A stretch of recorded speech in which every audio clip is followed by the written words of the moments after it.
मानवर श्री कांशीराम जी अमर रहे, मानवर श्री कांशीराम जी अमर रहे।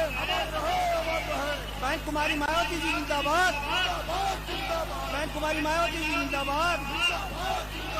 सर्व समाज के सम्मान में, सर्व समाज के सम्मान में, सर्व समाज के सम्मान में पीएफपी का बलिदान, पीएफपी का बलिदान। सर्व समाज के सम्मान में, सर्व समाज के सम्मान में पीएफपी को सत्ता में लाएंगे, पीएफपी को सत्ता में लाएंगे। बहन जी आप संघर्ष करो, बहन जी आप संघर्ष करो, बहन जी आप आगे बढ़ो, बहन जी आप आगे बढ़ो। हर पोलिंग बूथ जिताना है, हर पोलिंग बूथ जिताना है। बहुजन समाज पार्टी जिंदाबाद, बहुजन समाज पार्टी जिंदाबाद।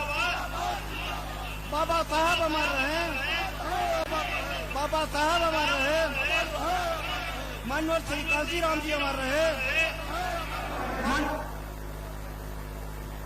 हमारे काफी जोर के साथ बोल रहे हैं, हमारे बहन जी आपके विचार हुई हैं, आप पूरे जोर शोर के साथ नारा लगाने का करते हैं। बाबा साहब अमर रहे, बाबा साहब अमर रहे, मानवर श्री कांशीराम जी अमर रहे, मानवर श्री कांशीराम जी अमर रहे।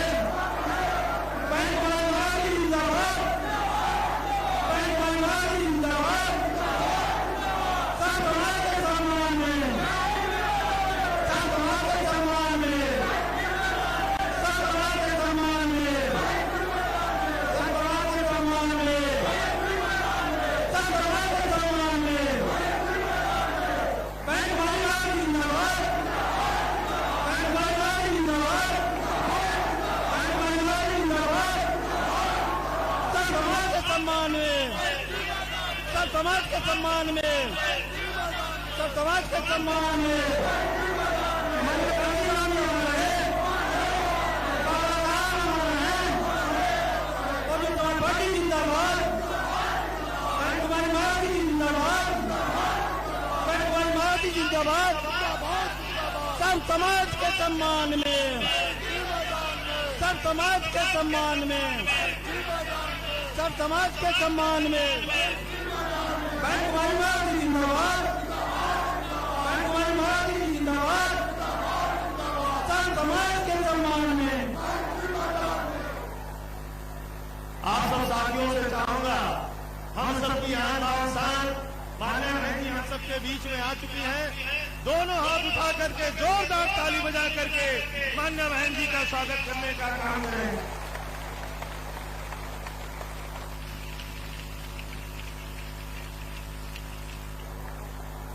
देवी पाटन मंडल स्तरीय चुनाव जनसभा के मुख्य अतिथि बहुजन समाज पार्टी के राष्ट्रीय अध्यक्ष, पूर्व मुख्यमंत्री उत्तर प्रदेश एवं पूर्व सांसद आदरणीय बहन कुमारी मायावती जी हमारे बीच पहुंच चुकी है।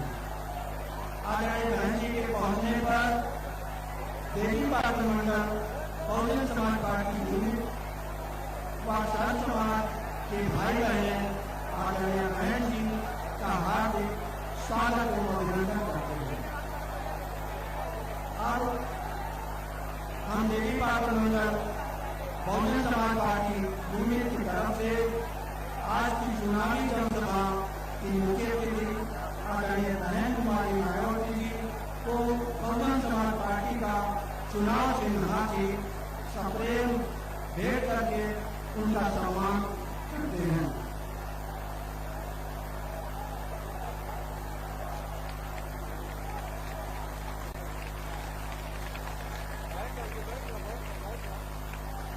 अब मैं ज्यादा समय न लेते हुए अनुरोध करूंगा आज की चुनावी जनसभा के मुख्य बहुजन समाज पार्टी के राष्ट्रीय अध्यक्ष प्रदेश की पूर्व मुख्यमंत्री व पूर्व सांसद जो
चूल्हे की तादाद को ध्यान में रखकर सिर्फ उसी अनुपात में ही या सब समाज के लोगों को टिकट दीजिए।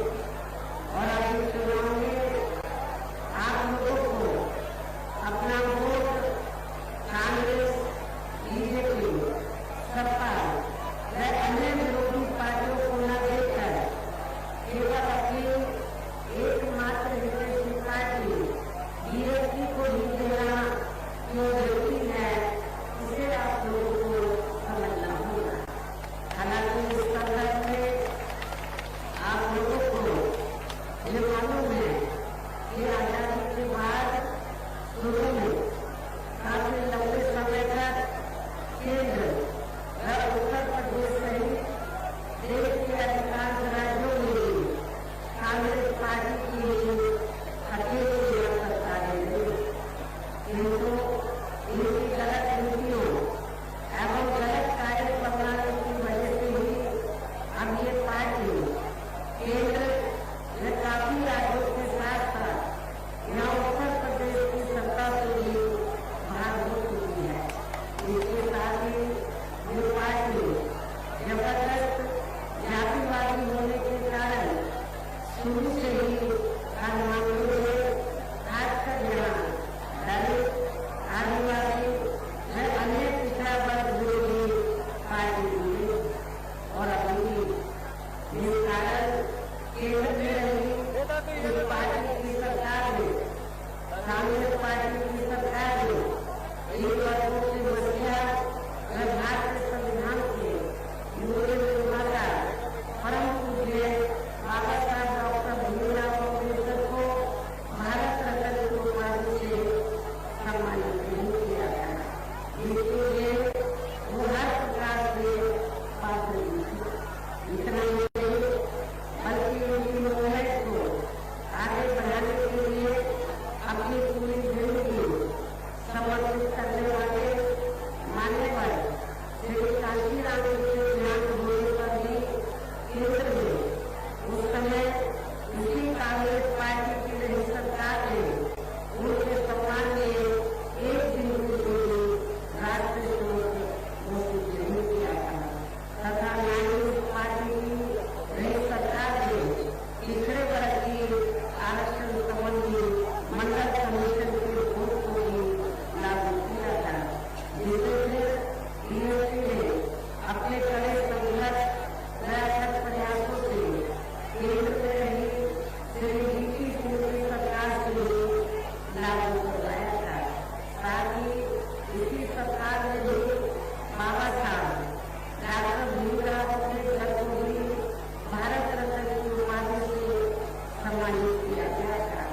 लेकिन अब केंद्र व अधिकांश राज्यों की भी सत्ता से भाग होने पर यही कांग्रेस पार्टी खासकर दलितों, आदिवासियों व अन्य पिछड़े वर्गों के वोटों की खातिर आए दिन किस्म किस्म की नाटकबाजी करती रहती है, जबकि इन वर्गों के व अन्य मामलों में भी इस पार्टी की सच्चाई तो ये है कि कांग्रेस पार्टी जब सत्ता में आसीन होती है और इनके अच्छे दिन होते हैं तो तब इस पार्टी को इन वर्गों का विकास के उत्थान आदि याद नहीं आता है तथा नारियों को महिलाओं की भी भागीदारी याद आती है।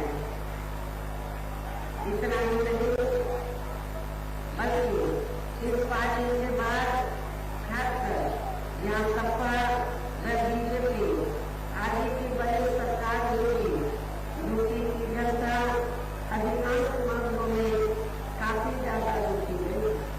सपा की सरकार में तो ज्यादातर यहाँ गुंडों, बदमाशों, माफियाओं, अराजक तत्वों व सरेआम लूट खसोट करने एवं नंगे प्रकार आदि चलाने वालों का ही राज था।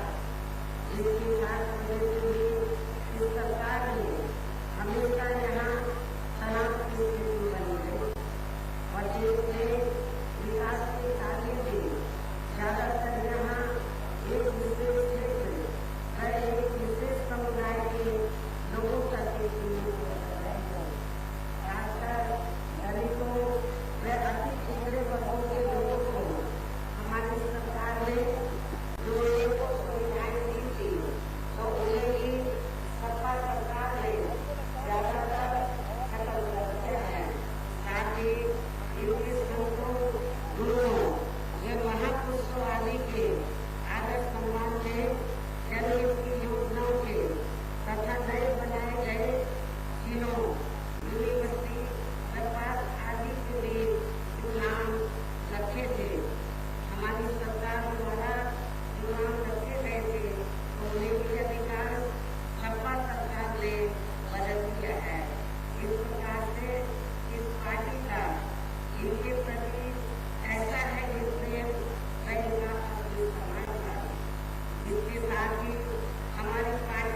दलितों के मामले में, पिछड़ों के मामले में, अकलियतों के मामले में एक ही थैली के चट्टे बटे हैं।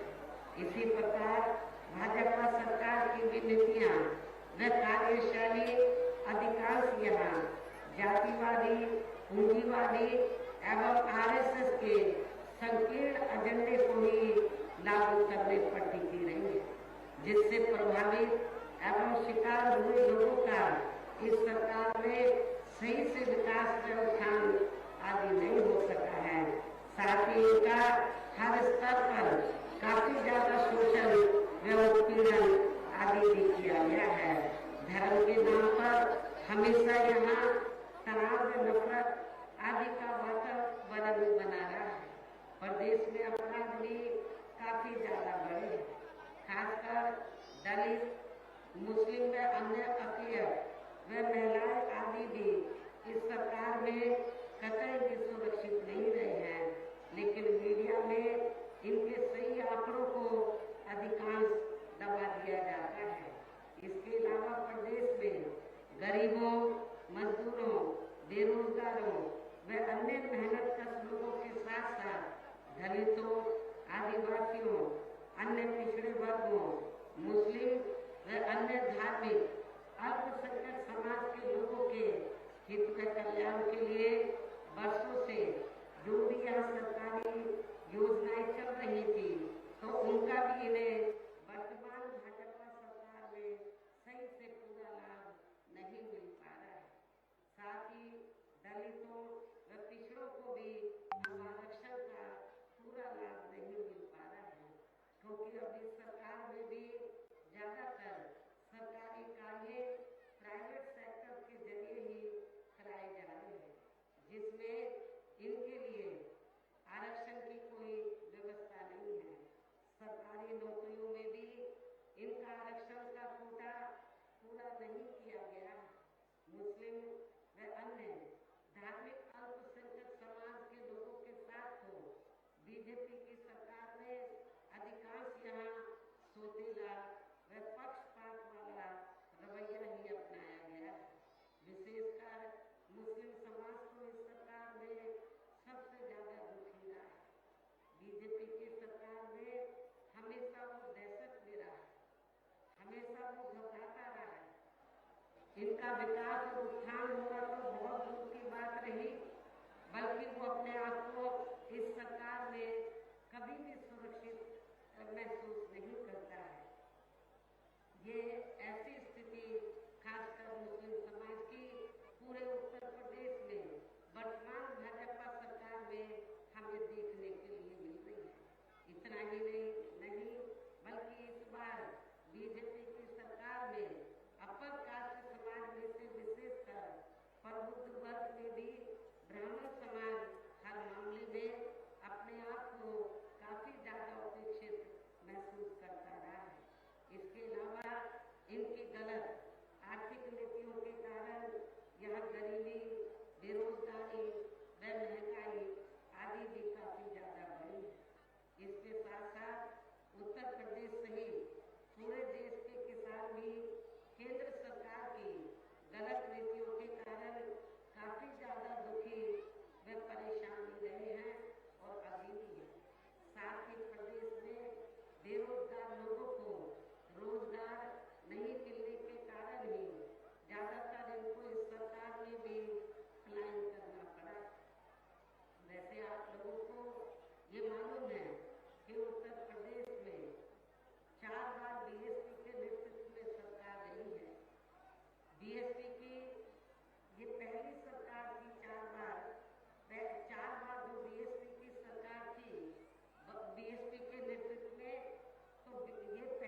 केंद्र व यूपी सरकार के भी विवादित नियमों व कानूनों को यहाँ लागू नहीं होने दिया जाएगा।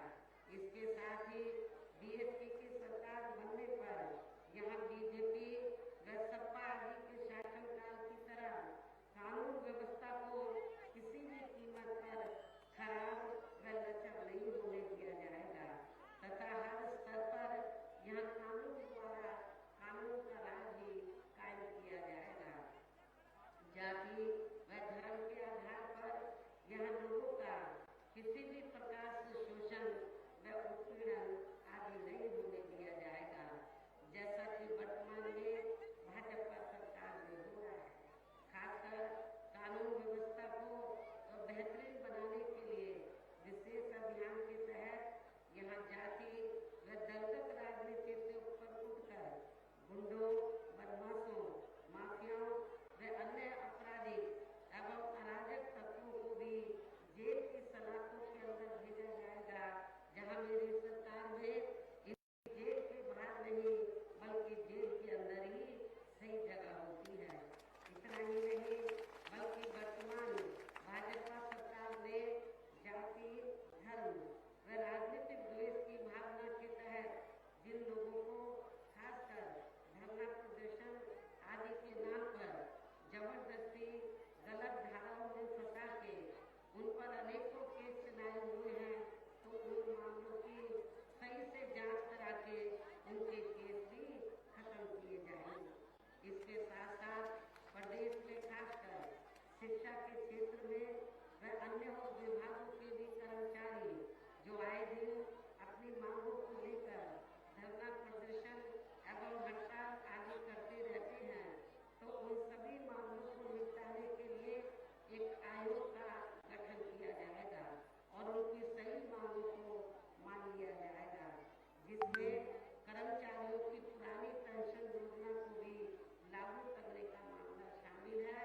अर्थात पुरानी पेंशन योजना को भी लागू किया जाएगा। इसके अलावा सर्वजन हिताय व सर्वजन सुखाय को लेकर अन्य और भी जरूरी कार्य किए जाएंगे, लेकिन ये सभी कार्य करने के लिए इस चुनाव में यहाँ बीएसपी को सत्ता में लाना बहुत जरूरी है, जिसके लिए अपनी पार्टी के लोगों को वोट पड़ने तक या सभी विरोधी पार्टियों की तारीखों का ऐलान हो चुका है। 10 मार्च को नतीजे आएंगे। ऐसे में सी उत्तर प्रदेश उत्तराखंड के लिए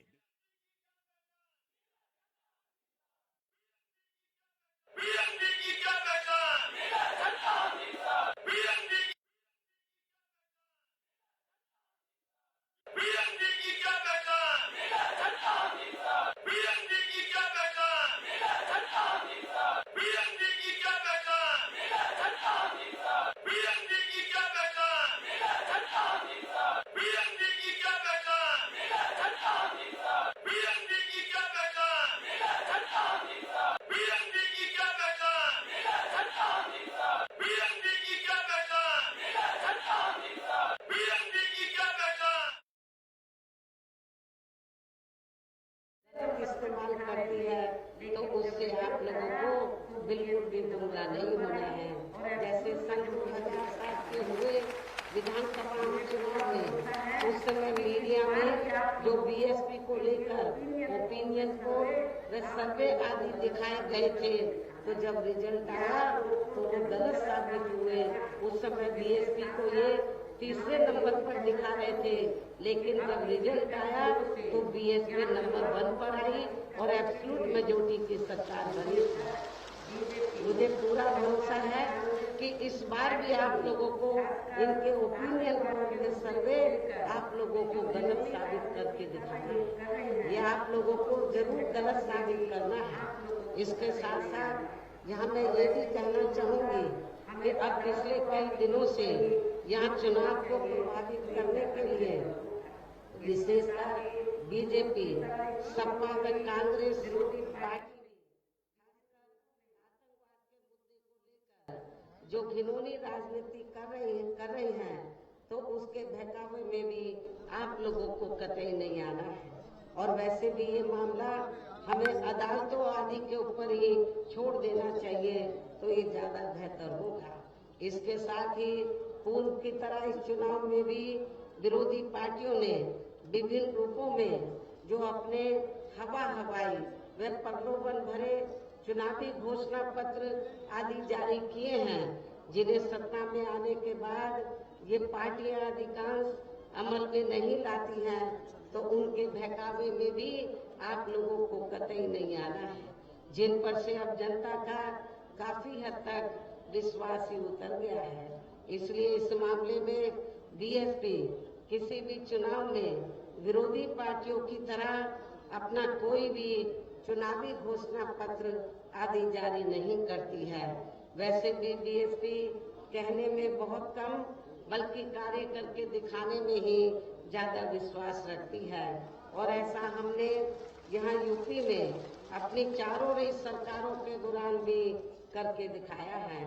इसके साथ ही हमारी पार्टी की चारों रही सरकारों ने प्रदेश में बिगड़ी हुई कानून व्यवस्था को सुधारने के साथ साथ प्रदेश के विकास व आम जनहित के लिए जो असंख्य अति महत्वपूर्ण कार्य किए हैं, वो अभी तक या किसी भी विरोधी पार्टी की रही सरकार ने नहीं किए हैं, बल्कि ज्यादातर उन्हीं कार्यों के नाम व स्वरूप आदि बदलकर अब विरोधी पार्टियों की सरकारें उन्हीं को ही भुनाने में लगी रहती है। लेकिन उन कार्यों के प्रति इनकी नियत व सोच सही नहीं होने के कारण उसमें भी ये पार्टियां ज्यादा सफल नहीं हो पा रही हैं। और अब मेरा यही कहना है कि आप लोगों को इस चुनाव में अपने हित व कल्याण के लिए यहाँ फिर से बीएसपी की सर्व जनहिताय व सर्व जन सुखाय की नीतियों पर आधारित सरकार बनाना बहुत जरूरी है। और इसके लिए पार्टी के लोगों को वोट पड़ने वाले दिन सबसे पहले सुबह उठते ही व समय से अपने अपने पोलिंग बूथों पर अपना वोट डालने के लिए जरूर जाना है। और इस मामले में मुझे पूरा भरोसा है कि हमारी महिलाएं जो बड़ी संख्या में मुझे सुनने के लिए आई हैं, तो हमारी महिलाएं भी वोट वाले दिन आज ये तैयार करके जाएंगी कि हम घर में काम बाद में करेंगे, हम घर में अपने घर में जो रोजाना आप लोग काम करते हैं वो काम नहीं करेंगे, बल्कि सुबह उठते ही आप लोग तैयार होकर तो बिना खाना बनाए हुए खाना आके बनाएंगे। हमारे भाई भी, महिलाएं भी, पुरुष सभी लोग, महिलाएं और पुरुष सभी लोग उस दिन ये तैयार करेंगे कि हमें एक दिन का उपवास रखना है। कितने समय तक? जब तक आप वोट डालते नहीं आ जाते हैं। आपको एक दिन का पूरा नहीं, वोट डालने तक का उपवास रखना है। जब आप वोट डाल के आ जाएं तो फिर आपको अपना उपवास खोलना है। आपके घर में कोई बुजुर्ग है, बीमार है, बच्चा है, उसको भूखा नहीं रखना है, उसके लिए व्यवस्था जरूर करना है। लेकिन जो ठीक ठाक हैं तो उनको ये तैयार करना है कि हमें अपना व्रत तब खोलना उपवास जब हम अपना वोट डालकर आ जाएंगे। और वोट वाले दिन हमारी महिलाएं पुरुषों से पीछे नहीं रहेंगी, बल्कि महिलाएं पुरुषों से आगे निकलकर लाइन लगाकर अपना वोट अपने उम्मीदवारों को जरूर डालेंगे। इसके साथ साथ अपनी पार्टी का कोई भी वोट पड़ने से ना रह जाए तो उसका भी पार्टी की हर पोलिंग बूथ की कमेटी को विशेष ध्यान रखना है। इन्हीं जरूरी बातों के साथ ही अब मेरे बीएसपी के लोगों से यही अपील है कि हमारी पार्टी ने यहाँ के देवी पाटन मंडल में जिन भी विधानसभा की सीटों पर अपने उम्मीदवारों को चुनाव के मैदान में उतारा है, जो यहाँ के बीच में मंच पर मौजूद भी हैं, तो उन्हें अब आप लोगों को वोट वाले दिन अपनी पार्टी के हाथी चुनाव चिन्ह के सामने वाले बटन को दबाकर जरूर जिताना है। और फिर से आपको यहाँ सन 2007 की तरह ही बीएसपी की अपनी पूर्ण बहुमत की सरकार जरूर बनाना है। तभी फिर प्रदेश में अमन चैन कायम होने के साथ साथ यहाँ सभी धर्मों व सभी वर्गों के लोगों का सही से विकास व उत्थान आदि हो सकता है। साथ ही यहाँ अन्याय, अपराध, भय व भ्रष्टाचार मुक्त एवं विकास युक्त वातावरण भी पैदा हो सकता है और तभी फिर यहाँ परम पूज्य बाबा साहब डॉक्टर भीमराव अम्बेडकर एवं मान्यवर श्री कांशीराम जी आदि का भी सही सपना जरूर साकार हो सकता है। इस उम्मीद के साथ ही अब मेरा यही कहना है कि आप लोगों को हर पोलिंग बूथ को जिताना है। आप लोगों को हर पोलिंग बूथ को जिताना है, बीएसपी को सत्ता में लाना है। हर पोलिंग बूथ को जिताना है, बीएसपी को सत्ता में लाना है। वैसे आज आप लोगों के जोश को देखकर, आपकी भीड़ व भीड़ के जोश को देखकर मुझे ऐसा जरूर लग रहा है कि आप लोग बीएसपी के नेतृत्व में अपनी 5वीं बार सरकार जरूर बनाएंगे। बीएसपी के नेतृत्व में अपनी 5वीं बार सरकार जरूर बनाएंगे और अपनी बहन जी को 5वीं बार उत्तर प्रदेश का मुख्यमंत्री जरूर बनाएंगे। मुझे पूरा भरोसा है। इस विश्वास के साथ ही अब मैं पुनः अपनी पार्टी के देवी पाटन मंडल के सभी उम्मीदवारों को जिताने की पुरजोर अपील करते हुए अपनी बात यही समाप्त करती हूँ। जय भीम, जय भारत। तो बीएसपी सुप्रीमो मायावती को आप सुन रहे थे बहराइच में।